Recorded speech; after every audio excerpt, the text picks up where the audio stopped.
Well, thank you, as always, for joining us for 1 Million Cups. We're a weekly educational program here at the Kauffman Foundation that brings you the stories of 2 local startups.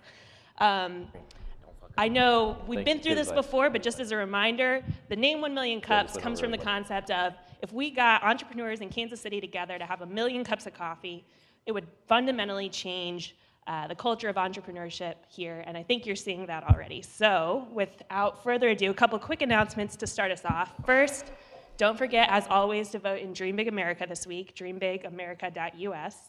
And then also, if you're looking to apply for the Get in the Ring competition here with the Kauffman Foundation, you have 1 week left, so don't forget. It's a great opportunity for Kansas City startups. So our first presenter today is actually Jeff Green from SafeDefend LLC. I don't know, do we have any teachers in the room or friends and family of teachers? Yeah, me too. Cool, I come from a family, and both my parents and my sister all work in a public school. So on a personal note, anytime I hear of anything scary or violent happening, that's where my heart goes right away. So I was really excited to be working with Jeff to help protect the teachers and also expand the protection that he's offering through SafeDefend LLC to small businesses around the area. So without further ado, Jeff Green. Thank you. Actually, on mic. Well, good morning. Appreciate you being here and checking out SafeDefend. I'm Jeff Green. I'm the president of SafeDefend, and I'm the creator of the personal protection system from SafeDefend. You can get with us at SafeDefend.com or at Twitter at SafeDefend and Facebook.com/SafeDefend. Weird how that all worked that way. I'm the president and owner. I've had 15 years in education. I've been a principal for 12 of those years. Got 3 kids. Becca is 10, but she's going on 25. Reagan is 7, she's going on 15, maybe 16. And Peyton, he's the lone boy, he's 3, he doesn't really care, he's fine with being 3. Dennis Worthen is over here, he's our vice president. He's got his MBA and 15 years of customer service management, and we are SafeDefend. The SafeDefend story. After Sandy Hook, like most other principals and people in education, we were looking at ways to really increase our safety and security. Stayed at school several nights late, looking at everything that was available to us. 2 things really stood out. Everything that we were looking at and that seemed to be available didn't provide actually an effective deterrent, and it didn't provide protection options for staff. Sandy Hook was a great example. The principal, the counselor, and the secretary went after Adam Lanza. They had nothing to defend themselves. They were the first ones killed. He had access to the entire building after that. To me, that wasn't acceptable. Sandy Hook was probably one of the most defended and safe schools in the country. They had all the latest stuff. So I needed to find something different. So as I was going through, I started talking to my SRO. I started talking to a friend of mine who's with the Las Vegas Police Department anti-terrorist team. I said, what would make a difference? How can we stop this from happening? The only way to 100% survive an event is to not have it happen at all. In that worst case scenario, if it does happen, we need to have some protection options for teachers so they can be able to survive that event and get those kids home so the parents can hug them at night. So why SafeDefend? 154 active shooter events, and this is beyond schools, this also includes business, occurred between 2000 and 2012. You may not realize this because it's not as published, but there's already been 13 school events in 2013. The frequency of active shooters appears to be increasing. There's a lot of data that shows that, and I'll show you some in a minute. Business locations are actually the most frequently targeted at almost 40%, followed by schools closely, then public outdoor venues at 17%. We saw that with the Boston Marathon. You can kind of see the trend lines going up. Actually, I don't have 2013 on there, but just with schools alone, we're very close to the 2012 totals already. So why SafeDefend? Schools, businesses, churches, hospitals, malls, anything. Those are considered soft targets by law enforcement and by individuals that are wanting to do that. Soft targets means there's very little or no way to protect themselves. So somebody going in can really basically do what they want to do at that point. We follow the run, hide, and fight philosophy. This philosophy was set up by the Houston Police Department. It was actually set up as a corporate training video. And if you go to youtube.com and just type in run, hide, fight, you can see the actual video that they produced. It's very dramatic, but very powerful. The best place to be in an active shooter event or an intruder event is somewhere else. So that's the run. So if you can get out of that event altogether, get out of that event. SafeDefend really follows that philosophy. We want students, staff, employees somewhere else. Hide. If you can't get out of that event, you need to hide. You need to follow either your school safety plan, or you need to find a place to lock down the doors, barricade the doors, do whatever you can. And then last but not least is the fight philosophy, and that's where SafeDefend really comes in. The fight philosophy is you have to assume that you cannot talk this individual out of your situation. They don't care at this point whether you're a mom, a dad, a grandparent. At that point, they're trying to do damage. So, as I was looking over our school safety plans and talking to some people in the business world, two critical pieces were missing, which was that deterrent factor that I talked about and those protection options. SafeDefend creates that deterrent and provides those protection options. Law enforcement response time, this is another critical piece. Law enforcement, the philosophy has always been, you know what, we'll call the police, they'll save us. Absolutely, they will do their part. They will come and save us. The problem is, when? Your best case scenario, law enforcement, 3 to 5 minutes. After the call goes out, after it goes through dispatch, after they're able to get all the information they need, get a car located. If there's a car in the area, you're probably looking at 3 to 5 minutes in the absolute best case scenario. 3 to 5 minutes is a lifetime in that type of event. More likely, you're looking at 10 minutes, possibly even more, before someone's able to show up and help. Why SafeDefend? Perceived security versus actual security. A lot of the things that we look at and that we do and that exist today, this is one of the pieces that really helped me create SafeDefend, was perceived security. Putting buzzers on doors, camera systems, collecting IDs, all those are perceived security. It didn't make a difference in Sandy Hook. Someone that doesn't care if they show up on the camera, just wants to do a lot of damage, they don't care about any of these things. So that's the perceived security, gives the people inside somewhat of a feeling of safety, but it's not an actual security measure. SafeDefend provides options for teachers in the classroom and creates that deterrent and provides actual security. SafeDefend's been reviewed and input has been provided by over 30 police chiefs, 7 sheriffs, and a substantial number of deputies, officers, anybody that would listen to me. I was asking, I was talking, I spent the first 4 or 5 months of SafeDefend just meeting with law enforcement, anybody I could get a hold of to really talk to. So, threat assessment experts, law enforcement, and the Kansas Attorney General. So what is SafeDefend? It's a variety of items. I'm going to run out of time. Holy cow, this goes fast.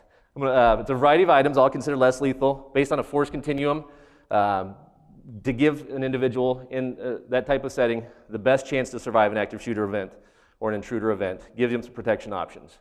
And I have some examples that I can show you afterwards. I'm going to run out of time, and so I want to go to how you can help, because I know that's a question that always comes up. What we need, we want to accelerate this company quickly. We're kind of a lean startup right now, but we want to go nationwide. This is something that has applications across the country. We need input and support from entrepreneurs who have successfully navigated this model. We are wanting to expand quickly and get this across the country. We're considering short-term capital inflow. We're looking for social media support. Really, SafeDefend has applications across all areas. We're working with some corporations in the Kansas City area. We're working with schools. We're working with municipalities. We have a lot of ways that SafeDefend can go and work. It's that kit. It goes in the classroom. It goes into an office, and it provides protection options in a biometric safe. So it's controlled access. I didn't even get to describe my product that well because I'm out of time. But please come take a look at it over here, and we can really help you with that piece. And then contacts. We need to be able to get in touch with people. Right now it's a numbers game. So wanting to really get it out there, and if you have any contacts in law enforcement, school decision makers, corporate and business decision makers, government contacts, love to talk to you about that. Okay. All right, I've been cut off. Questions? So I have a question to kick Yes. things off. You kind of ran out of time. Can you go through some of the items that are actually in the kit and kind of Yeah, walk through absolutely. And it's based on the law enforcement philosophy of force continuum, which means you escalate force depending on the situation. Going into an active shooter event, you have somebody that has what they consider a lethal item, and we're providing you less lethal items. That's not ideal. But what we do to offset that is the way we have established the kit. It starts with a distractor. Then it gets into something that's going to interfere with that individual's ability to respond, which is we have gel mace. And gel's great for a lot of reasons. It doesn't cloud. It doesn't come back on the individual that's spraying it. In a school setting, it's not going to have collateral issues with kids. We have a high-intensity strobe that really distracts first. Use the gel mace second Then you have the collapsible baton or expandable baton, which law enforcement carries to give you actually a protection weapon at that point. We have flex cuffs, which allow you, once the person is incapacitated, to secure that individual so they can't do any more damage. We also have things that help with the run piece. We have a window break, first floor or school settings. I haven't been in an elementary school or any school yet that the window's open enough to get anybody out. So if we can get the windows open, get kids out, get staff out, that's the best place to be. We also have a high visibility vest, which helps law enforcement clear all the individuals after the event's over. Really helps support law enforcement in that area. And we also have a whistle, which seems inconsequential, but actually is one of the key pieces.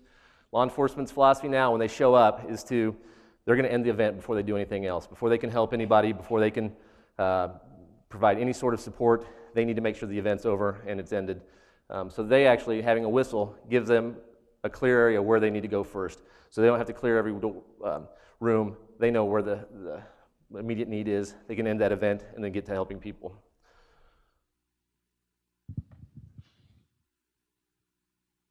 Sorry, I'm not standing. I have an iPad in my lap. So without it getting political, a lot of emphasis was put on the type of weapon. And in Sandy Hook, he had like 15 to 20 minutes. So even with a knife or a single-shot revolver, he could have done a lot of damage. Absolutely. What are you doing to educate people that the type of weapon doesn't matter? It's the response time and it's the ability to defend. Absolutely. We have a full training program that's been put together by certified law enforcement. Actually, trainers, KCKPD has helped a lot with that, and we've had retired trainers from law enforcement that have put together a training outline. We actually work a lot with the local PD. They want to do a lot of the training themselves for a couple reasons. They're going to be the ones that respond. They're also going to be, they want to make sure that the words that are shared and the vocabulary that's used makes sense for them. So we spend a lot of time with the training piece. So law enforcement has been integrally involved in our training. Did that answer the question? Yes, thank you. You bet. Next question back here to your left. Yes. So a lot of teachers are women, and I would be curious to know what your approach is when you're talking to, you've got administrators who are going to be male and female, teachers that are going to be male and female. How do you deal with that perception at a teacher level? I'm not strong enough to do this. I'm going to be timid. I am going to hide. Like, how do you sell that? Perfect. Great question. I just resigned as a principal at the end of this past year to do this full time because I believe in this. I believe this is going to save a life. One of the reasons I committed myself to this is I showed this to my entire staff before I left. And I said, okay, tell me the good, the bad, the ugly. 90% of my staff, and most of them are women, said, you know what, I feel empowered to do something now. I didn't feel like I had an opportunity or any options in that classroom if something like this would happen. But this actually empowers me to feel like I could respond, could potentially save my life and my kid's life and escape the event. So it's been somewhat of an empowering tool for staff, and not just women, men as well. So I think that helps answer that question. It is going to, I actually spent a lot of time with a behavior analysis person from the FBI, and he shared that we kind of became a victim and had a victim mentality after Virginia Tech especially, when we would just kind of curl up and wait to die. Not acceptable to me. And I think the reason we got to that mentality, we didn't feel like we had any options to respond with. And we didn't have any options to go and protect ourselves. So this really has helped changing that game. So is the answer to put one of these in every classroom, one at the front door, and are you looking for somebody to help support putting those in the school, or are you looking for the school districts to buy it? Both. I'd love to have corporate support. I'm sure this school districts would too. They have a limited amount of funds, and they're always willing to accept support as they go along those lines. Ideally, it's going to be in every classroom. It'd be in every office area. It'd be in a corporate setting. Some of the places we're looking at are looking at pods and having areas where employees could access them. A couple of reasons, especially in a school setting, we'd want them in every classroom and at the front desk. The more likely event is not the Sandy Hook. It's more likely the custodial issue, the parent that just lost their kids in court, a domestic issue, spouse and teacher over the weekend, something went bad, that type of situation. They call those mission specific. That's when that individual is coming and looking for a certain kid, certain staff member, whatever the case may be. By having SafeDefend in every classroom, you're covered as far as all those contingencies are covered in that capacity. So that individual that comes in, once the word goes out that they're not supposed to be there, they know that every time they turn a corner, any classroom they go into, there's going to be response options. This is something that a school, a business, municipality wants to actually broadcast. You want to get the word out that you have this, that you've had the training, that it's on site. That's that deterrent piece that really stands out. Next question to your left.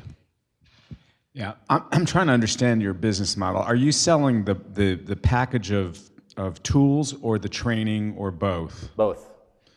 The training comes with it. We have 2 layers of training actually. One is going to come with it. It's going to be about an hour of professional development. Like I said, a lot of local law enforcement wants to actually provide that training themselves, so we're going to contract with them to go into the schools or the businesses to do that, provide that training if they want. We also have individuals that can come in and do that training as well. But we want to make sure that the tools are going to be effective, and the only way they're going to be effective is if staff and employees know how to use them. And so we're providing both training. Our second layer of training is voluntary. It's a certification level, and it'll be about an 8-hour course. It's going to teach self-defense. It's going to actually use all the items, give a chance to really have a much more intensive level of training and support, which is great for businesses, which is great for schools to be able to say 10% of our staff have been certified in SafeDefend as well. Individuals won't know who that 10% are. And there are staff members that really get into this and really want to be a part of the additional training as well. Did that answer it? That help? Next question to your left here. Not so much a question as a statement. I think you've heard the same question a couple of times. I'm not sure we all completely have grasped in your 6-minute presentation what it is that you guys do. And so if I could make a suggestion, it would be that in your elevator pitch or next time you have a presentation, maybe flip-flop where you started from where you ended to, because we got the need and the desire and why and your studies and all your foundation. I still don't feel like I completely grasp everything that you guys do. Perfect. Thank you for the feedback. We can actually, we've got it set up over here, so I can walk you through it. I've got actually models and examples too, which I know that didn't help during the presentation, but certainly if you want to stop by, I can help maybe clarify that as well. So, thank you. Next question right here. So I actually have 2 questions. The first question is, you are assembling a kit, correct? Correct. And those are parts and pieces that are brought in from around the United States. Is that being assembled in Missouri? Actually, Kansas. The safe itself is actually produced in Shawnee, Kansas. It's the only biometric safe that's produced in the United States. Okay, second question then, what's the price point for this item, this kit? For schools, we have it at $449. Okay, and then so that's the hook. The scalability then is the services, the training services?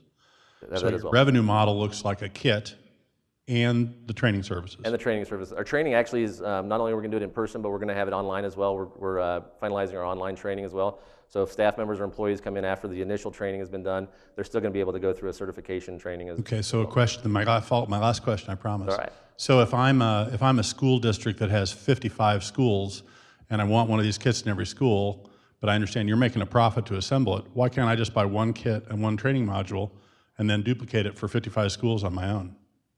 You mean as far as having one kit just in the classroom or buying your own kit yourself?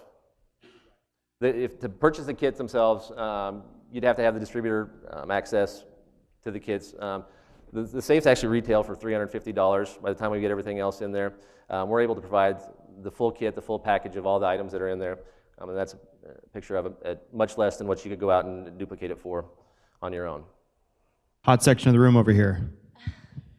I'm a little convicted on this idea because I do have children in a school district, and I am a woman in education, and I send my teachers into school, so I want them to be protected. My concern is, and kind of a question is, do the school districts encourage teachers to fight these people that come in with these assault rifles? I mean, I can't imagine mace is gonna affect a person that comes in with a gun, and why would we encourage somebody to take a can of mace and get close enough to someone? How could they even get close enough to spray them in the face? So I love the idea of empowering them, but I'm not sure, I'm scared to make them think that they can fight these people off. I want them to be in protecting my child, Sure. And I want them to hide. I want them to take their children and hide. Absolutely, that's a great question. The whole concept that we have here is that we are not wanting teachers to go out in the hallway and confront that individual. By no means is that what this is designed for. This is that last piece, that life or death situation, when that individual, after you followed your safety plan, after you followed your school protocols after you've locked down your classroom, after you've got your kids where you need to be. If you can't get out of that room, if that individual comes in, then you have some options to protect yourself. We're not asking teachers to go out and be the frontline law enforcement by any means. That's not what this is designed for. Right now, there is nothing in the classroom. A lot of the prevailing philosophies are throw a stapler, throw a chair. Not effective. Really not going to give a teacher any options to get out of this. And the whole premise of our kit and the way it's set up is we provide a distractor first. So that individual comes in, he's going to be distracted. That's going to buy those few critical seconds to allow them to use the mace, which is going to get that person just out of their element. They're not going to be able to be fully functioning. We're providing advantages as we go through with the kit. And it's been very specifically designed to follow a protocol to give some advantage to that individual against, yes, a much more lethal weapon. Schools in guns in schools right now, it's not palatable for most communities. Teachers, parents, even as a principal, that wasn't acceptable to me. Law enforcement, if we put guns in there, how do we know when law enforcement comes in if that teacher under stress is going to be able to discern whether that's law enforcement or the bad guy? I don't want law enforcement to get shot. But right now, there's no options available whatsoever for teachers in the classroom. There's a lot of school districts in the area that are suggesting teachers bring in bats. They're suggesting teachers bring in pipes. That are suggesting teachers bring in items now. Better than nothing, but still, this is a much better system as far as giving someone who's at a disadvantage an opportunity to survive that event. If that individual comes in that classroom at that point, truly law enforcement will tell you they're dead. I don't want that to happen. And my initial quote up there is my friend from the Las Vegas PD said, "It would make a difference to me if I knew my kid's teacher fought for my kids." And that's been the whole premise, is to give teachers a chance. Law enforcement will tell you if someone comes into the school and wants to do bad things, someone's going to die. That's the reality. So what we're trying to do is mitigate those losses, to give teachers options, to get kids home to hug their parents at night. So that's a great question, totally makes sense. But actually the philosophies in many school districts right now are trying to bring stuff in, and they're telling their staff to fight back. Next question in the back here, towards the middle. Love your model. I get that, if I understand correctly, one of the pieces allows the teacher or whoever to break out a window so that they can pursue the first option, which is run. Is that right? Absolutely, yes. Secondly, have you approached the PTAs, PTOs, PTSAs for their purchasing these for the schoolrooms? Yeah, that's actually a great direction to head. We need to have the approval of the district first before we can do that. I mean, this is something that the district is going to want to make sure that they're aware of. But once we're going to school districts, we're looking at a variety of ways to help a school district fund these. Basically, it comes down from the school district perspective. It's less than a laptop a classroom. The overall maintenance is minimal. It's that upfront cost. So yeah, if PTAs, even corporate sponsors, we're looking at a variety of ways to help schools get these in. And schools are looking at a lot of directions too to try to figure out how they can bring them in as well. But yes, absolutely, great question. Question for you right here up front. Okay, so this is kind of interact with her, the lady who has the kids. I understand that you guys are trying to direct towards teachers and principals and things like that, but have you guys considered getting connected with the kids, kind of showing the kids the right way to hide, the right way to take the situation? Because, we all know as a little kid, they have the safety drill where you hide in the closet or whatever, but it's different for little kids now that they've seen this. Absolutely. We practice fire drills every month. There hasn't been a serious injury from a school fire in over 50 years.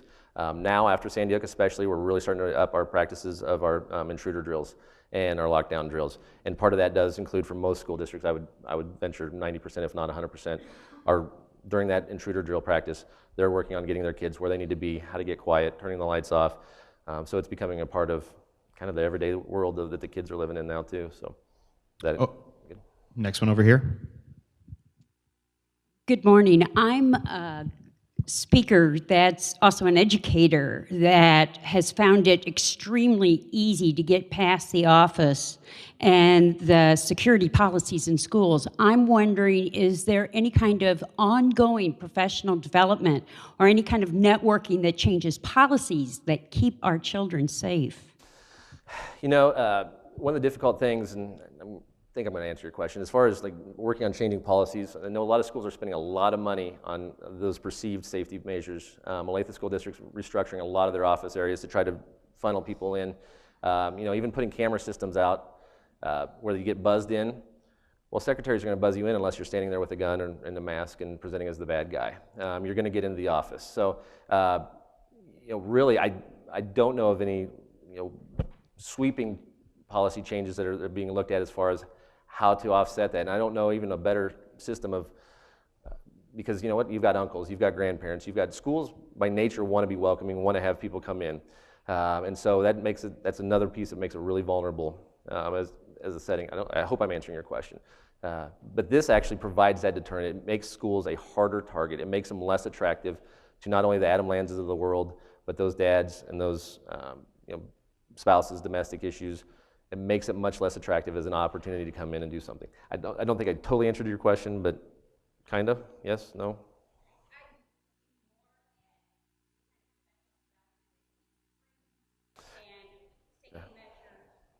And it's actually a fluid system, and our training is going to be online where teachers can access it at any time. We have a certification that's going to go through to build that too. So they can constantly train and go through the steps, at least for our kit, and as far as we can even embed, we can actually customize the training online so teachers can go through and understand their school safety plan, making sure secretaries are following, okay, what do we do when the person comes in and buzzes in? How do we identify whether that's a good person, a bad person? We have the training capabilities to be able to create all that. So, yes. And next question in the back here. Good morning. You seem to be a very astute entrepreneur, and I have to make a comment. I think, yes, it looks like you're capitalizing on the violence that's occurring in our public schools. Can you talk a little bit more about your background and how you decided to get into this? Yeah, absolutely. And I don't look at it necessarily as capitalizing on it. Yes, these events have led us to this point, but if we don't learn from these events, we're kind of destined to repeat them. And so that's what I'm trying to do, is prevent this from ever happening again. I've got 2 daughters in elementary school and a son that's going to be there soon. So I want to make sure that, like I said, the 100% chance of survival happens when no event happens at all. So that's my whole goal, is to get this to be that philosophy. But I've, my education background, Sandy Hook especially, every time there's been a major event, we sit down and we start to look at our school safety plans. We talk as a school, we talk as a district, of trying to figure out how to keep escalating our safety measures, but still be able to accomplish what a school is designed to accomplish. So with my, after 15 years in education and seeing a numerous number of events, and I honestly, every year in every setting I've been in, I've had parents that were borderline potential very dangerous situation. I've had people come in. We've been in lockdown.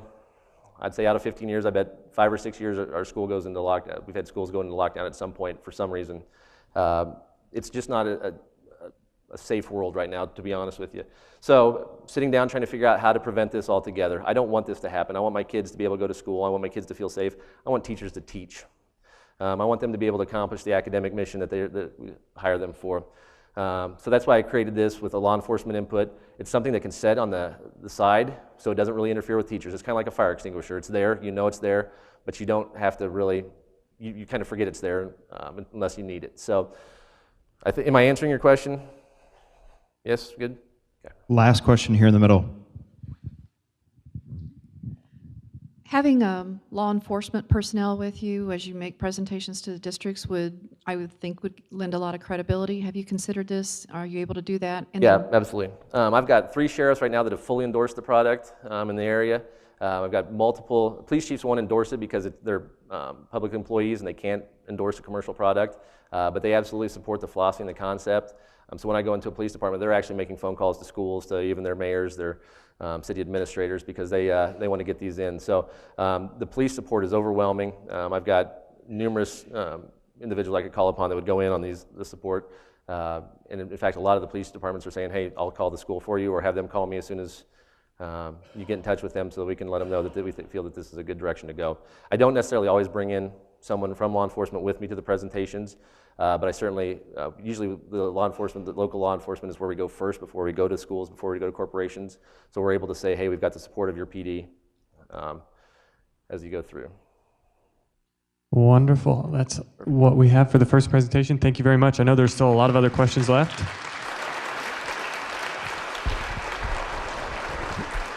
All right. Be sure to come check out the setup for SafeDefend on the side, and then any of the other questions, be sure to hook up with him after the next presentation is done. So I was just informed we have about 300 people here today, so that's pretty awesome. With that, we need you guys to come in and file into the seats. I know there's a few open seats up here and on the front row. I know it's scary, but trust me, they're still good seats. So come on in so that we have plenty of room for everybody to actually be in the room and experience 1 million cups. So this morning, we have first announcement from UMKC, Mark Allen, Joe Meyer. Here we go.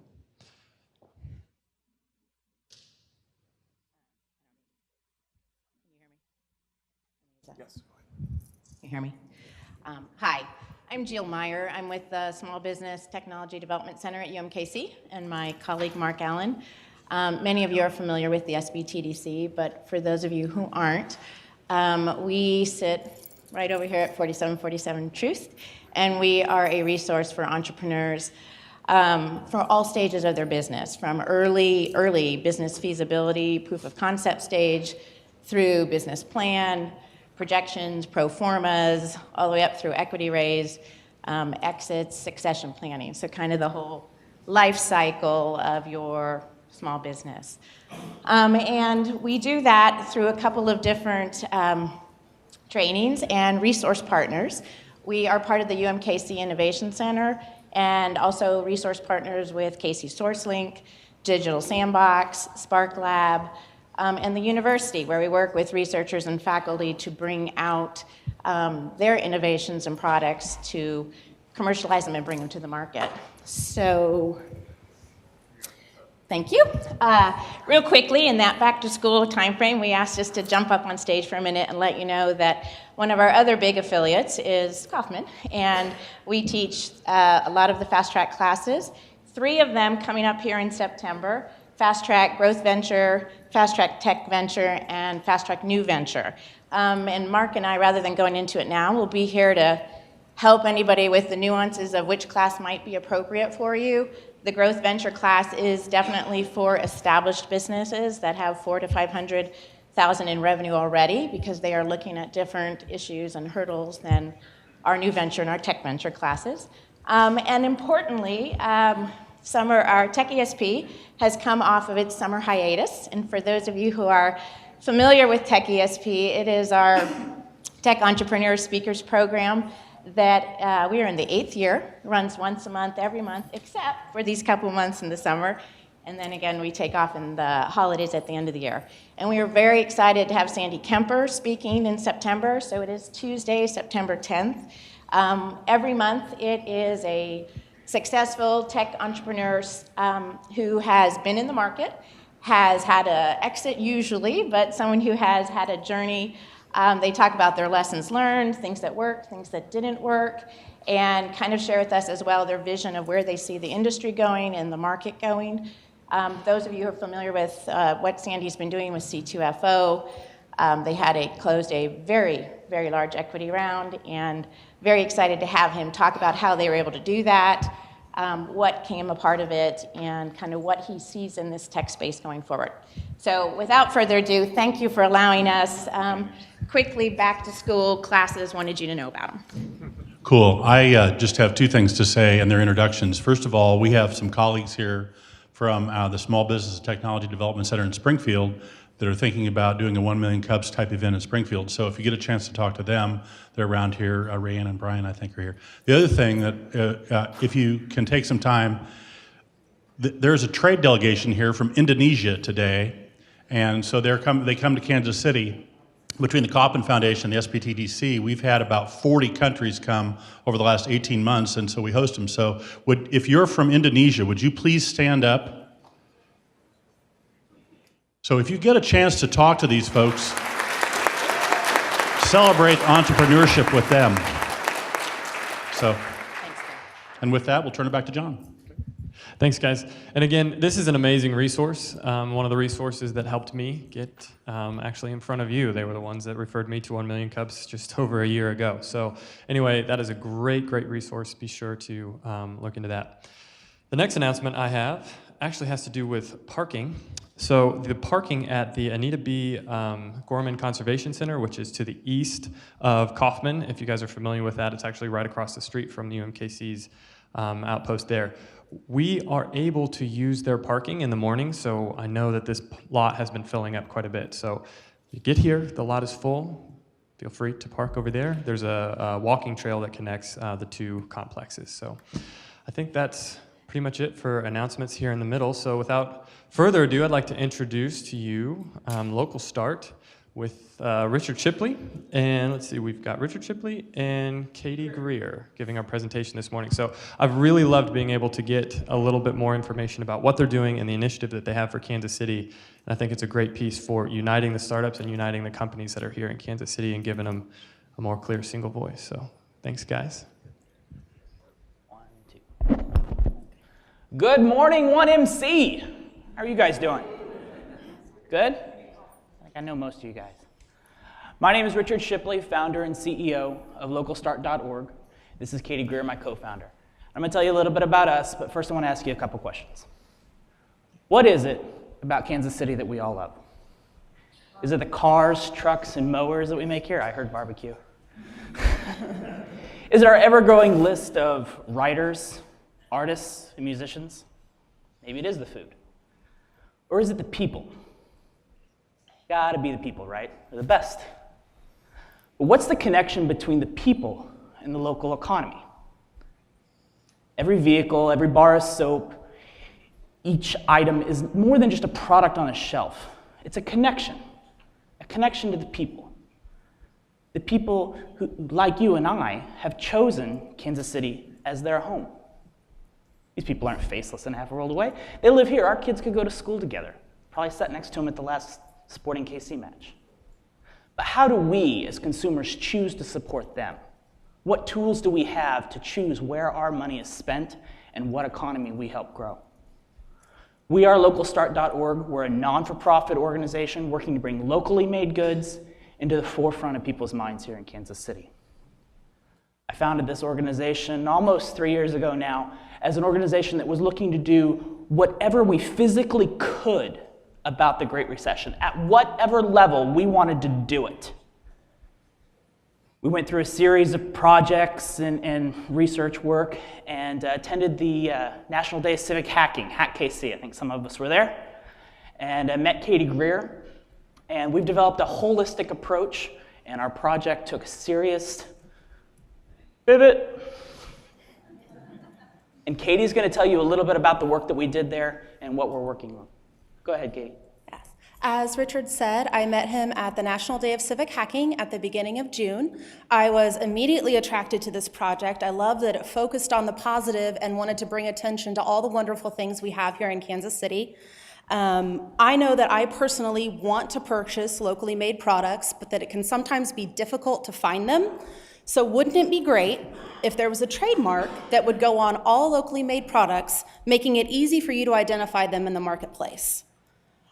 I created this logo, the Made in Kansas City trademark, to become an icon in the community so that you can search out and easily find locally made products. The logo is designed to be flexible, scalable, and easily adaptable. We don't want to dictate how it's used because we want to support your brand, not tell you what to do with it. So whether you're Thou Mayest Coffee and you want to stamp it on your coffee bag, if you're Indigo Wild and you want to put a sticker on your Zum soap, if you're SD Strong and you want to use it on your end cap display, we just want to support your brand. We also will have signage available that will be displayed in local establishments so that you can easily find those places that sell local products, making it easier for them to find.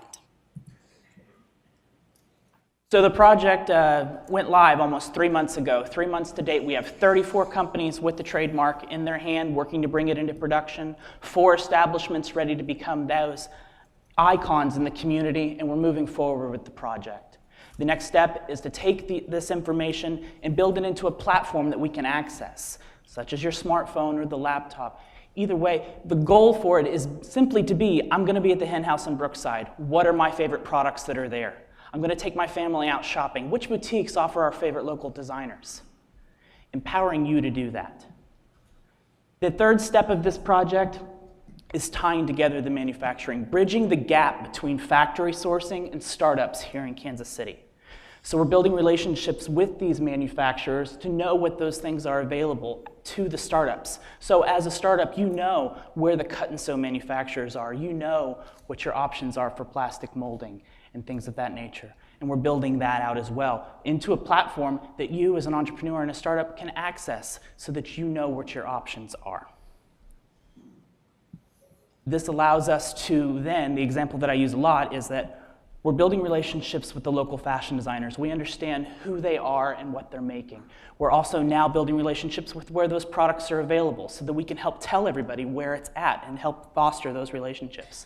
And now we're building relationships with the manufacturers so that those fashion designers know what their options are with the cut and sew. This allows us to help with that transition from sewing it yourself in the basement to getting someone else to do it and producing it, but then identify the economic gaps or the entrepreneurial opportunities that aren't being built here in Kansas City so that we can identify those to you so that you know what's available if you're looking to start something here. It allows us to build a smarter and stronger Kansas City and allows you to build something for the next generation. We are localstart.org, and we want to empower you to create a stronger Kansas City. And we're under time. And we're under time.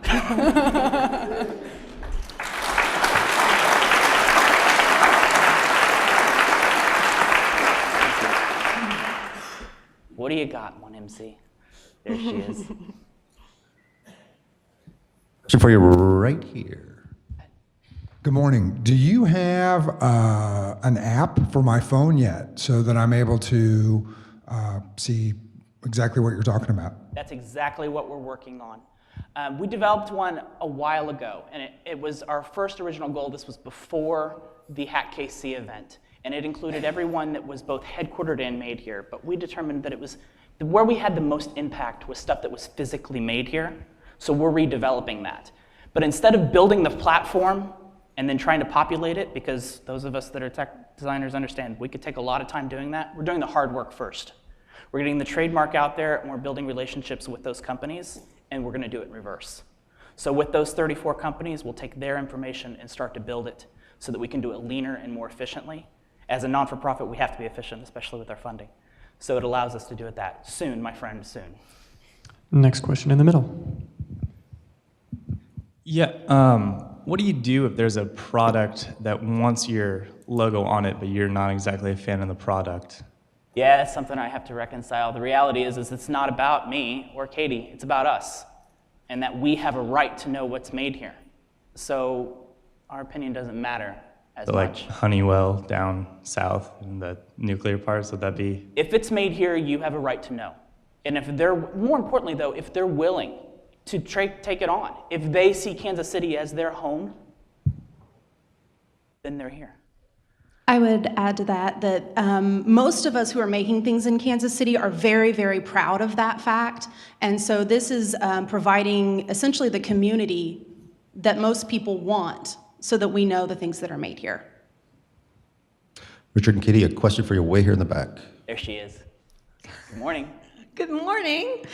You guys are sweet. Your graphics are wonderful. That's her. Are you independently wealthy? How do you make money?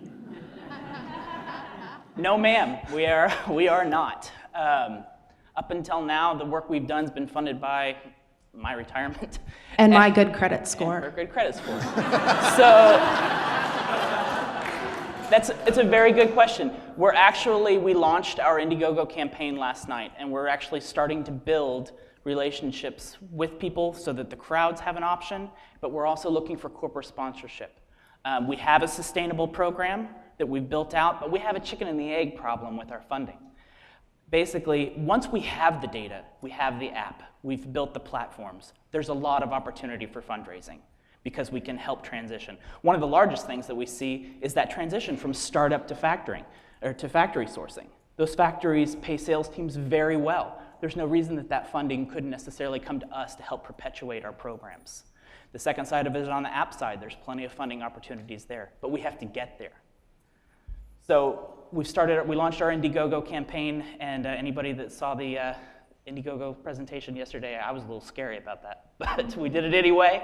And but that's where we're working towards. We need to raise funds to be able to get there. We need to spend the next year doing this because there's just too much work for it not to be done. And next question. Absolutely. Hi there. Hi. So I spent a little time working for a small fashion design and manufacturing company, and one of the things that was really tough for us was to price ourselves so that we made a profit, considering how much it cost us to make our garments. And so I was really fascinated about you going into that area and wondering if you have looked at helping them with sourcing at all, because it's all about volume. So as you buy more, the price goes down. So the more designers who come together, you know, the less it's going to cost them to make those items. Absolutely, absolutely. And that is the factory side of it. That's the building the platform with the manufacturing so that we can help with that transition. But moreover, a lot of the local fashion designers are in our boutiques. They're in our small mom and pop shops, right? So if you go into a boutique, you see a pair of boots or something for $150, that's not really any different pair of boots that you're gonna find at Kohl's. What's different about it? The different about it is the story. The different about it is where it came from. So what we're encouraging is fashion designers specifically need to do a really good job of saying, you know what, we're here. That's why you should care about us. That's why you should love what we're doing, because we're staying here and you're choosing to go to a small shop, you're going to a mom and pop, and that's their niche, because it gives extra authority to those mom and pops, right? Because they're offering something you can't get at Kohl's. And I would add to that, pricing is obviously a big issue. I don't think there's any way anyone can compete with Walmart, but the point is you shouldn't have to. I won't shop at Walmart. And so I am more than happy to pay an extra $5, an extra $10, an extra $25 for an item that I know is made here in the United States, number one, and specifically in Kansas City. Because the other side of this, and we've seen this, for those of us that have been to 1 Million Cups before, we've seen this conversation before. You know, you'll buy 10 cheap belts, right? Instead of buying one that's gonna get better with age, right? So telling that story, making that transition, and then telling people where it's available, that's what we're working towards. Question here from the fourth row. Walking, did you notice Well, the pace? my name's Bob King. You know, there's a bookstore, Rainy Day Books, down on Shawnee Mission, and last week they spent 25 minutes with me helping me pick out a book for my wife who is going through some hard times after an accident. You don't get that from Amazon.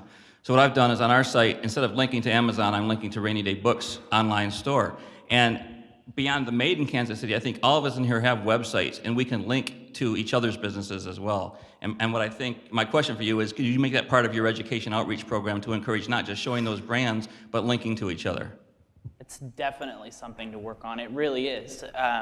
And we'd be very open to that. I mean, we're about building the community, right? I mean, because what's going to help pick each other up? You think about the entrepreneurial community here in Kansas City. What's great about it is you can come to events like this and you can talk to people. The Startup Village is a testament to that, right? Where you got people that are just next door that have faced a problem to you. So linking to each other's sites is something we can absolutely talk about and work on, because it fosters what's great about KC. It's what's great about the people here, right? We help each other. I would also add to that, something that I think everyone kind of gets is the Go Local movement. It's been really big in food and beverage, and the opportunity here is that there's so much more. A lot of the other Go Local movements have focused on buying at a mom and pop versus buying at a big box, which is really important, but what are the products that are inside the store? A lot of times they're the exact same thing, so we're trying to be much more holistic and say, buy a local product from a mom and pop that's made here in Kansas City, and we're just trying to bring everything together and connect the dots. Next question right up front. I'm a Kansas City boy, and so I like the whole idea, but I'm also an entrepreneur. So I'm wondering about your scale, what your plans are in terms of scaling. I see the logo and I see the website, which looks great. But are you planning on going to Denver and New York and Miami? What's the plan? That's fair, that's fair. Okay, so we've been approached by other cities. We've been approached by someone from Springfield before, asking us to come down. But the reality is that we're taking models that are successful in San Francisco and in Newark, and And we're combining them into something here that's new, because we're basically taking the best parts of both of them that are unique to Kansas City.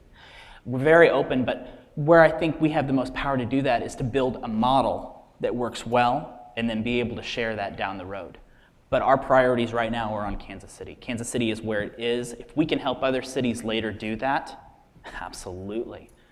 But this is our home. This is where we're growing. Question for you right here in the middle. And so similar to that line of reasoning, what makes up your Kansas City logo? Because we have a lot of municipalities that are part of Kansas City. How far do you stretch out, and who's allowed to use the logo? And do you have one that maybe says Greater Kansas City area? Kansas City to us is the entire Kansas City metro region. We picked a point pretty much halfway between downtown KCMO and downtown KCK, drew a 60-mile radius around it, and that's Kansas City to us. We don't play the border war. I know that when it comes to choosing a product, if I'm choosing something that's made in Lenexa versus something that's made in China, I'm going Lenexa. So we are trying to be very inclusive of Kansas City. The second part of that question is sort of who gets to use the logo, and the answer to that is ask us. If you have something really specific, ask us. We're trying to remain flexible and adaptable, and so we are intentionally not putting down hard and fast rules. This is allowed, this is not allowed. Because it's supposed to be as quick as we can. So that 60-mile loop is a loose guideline. If there's somebody that's 10 minutes outside of that, but they proudly say that Kansas City is my home, yeah, most definitely, come on. We're competing with China and India here, come on, you know? But yeah, and moreover, it's, again, coming back to where's your home? So north and south of the river, east and west of the state line, it's KC as a whole. Next question to your left. Where are you, Fuller? Richard. Oh, there you are. Hey. I've actually never met you, but spent many phone conversations with you. I'm Lisa Strong, and Strong, SD Strong Distilling. Good to meet you. Mm-hmm. One of the things I really enjoy when I talk to you is that the passion that you have for this. Can you maybe tell the crowd a little bit about your background and where you worked previously, and what made you decide to start this on your own and take the risk? Absolutely. So the short story is that I worked my way through college. My goal going through college was to not have to take out bank loans, because I'd seen friends that end up with all this debt and no guaranteed job. So my plan was to get in that energy crisis fight. So I was going to school, working 2-3 jobs, doing operations management, freight running freight docks, and working with teams, organizing teams. I'd landed that dream job at a wind farm developer, and the recession hit, and they were kind enough to keep me on until 2010. Whenever everything pretty much fell down for us. And they said they couldn't continue my contract and proceeded to lay off about 75% of their staff.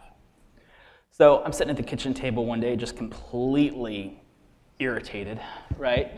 As one friend described it, I was itching for a fight.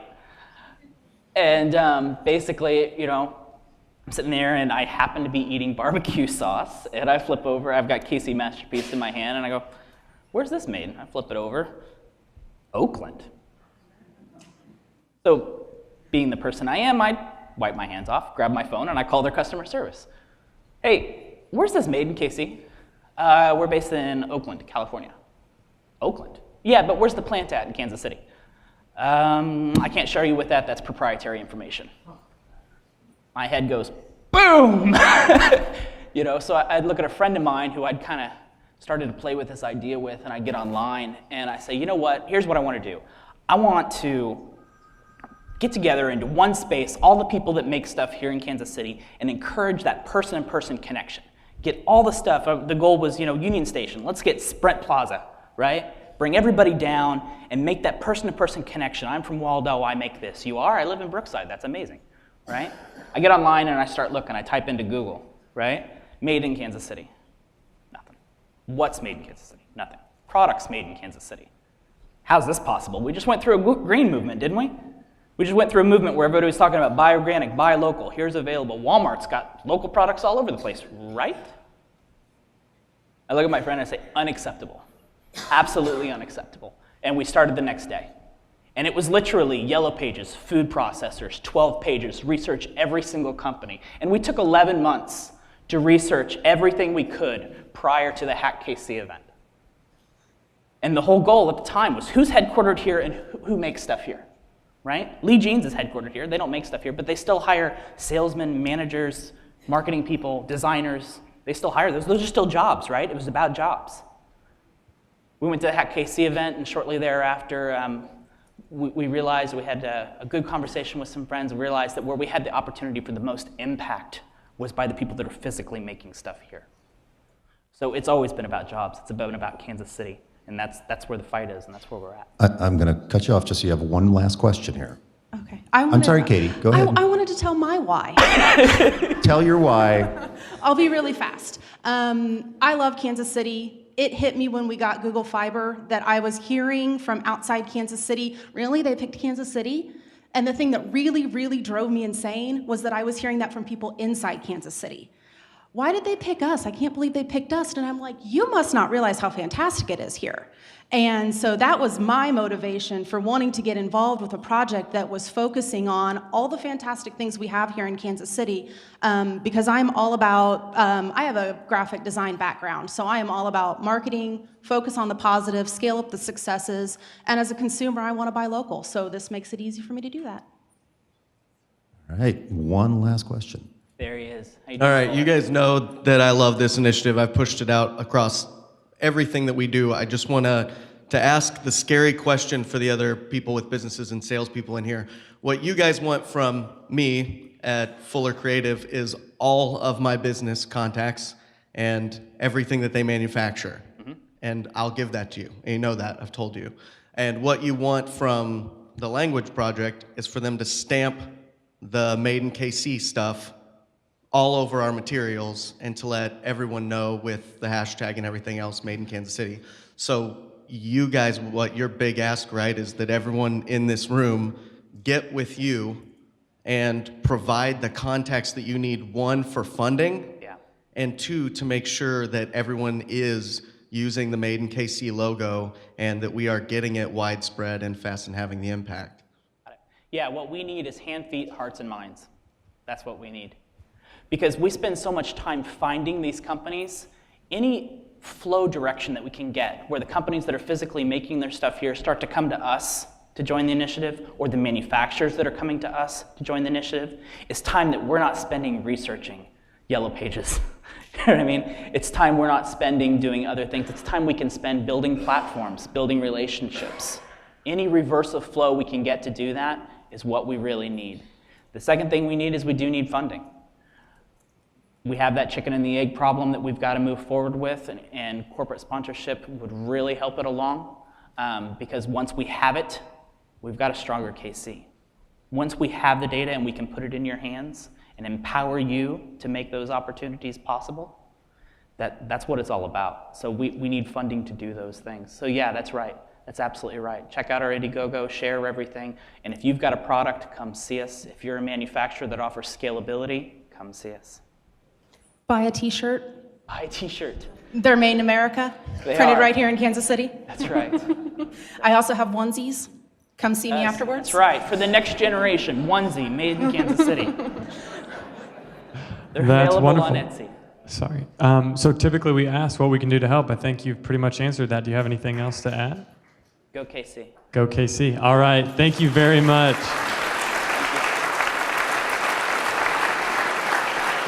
And I think that about does it for 1 Million Cups this week. Thank you so much for coming out and getting the word out. Group is still growing. That's amazing. Have a great week.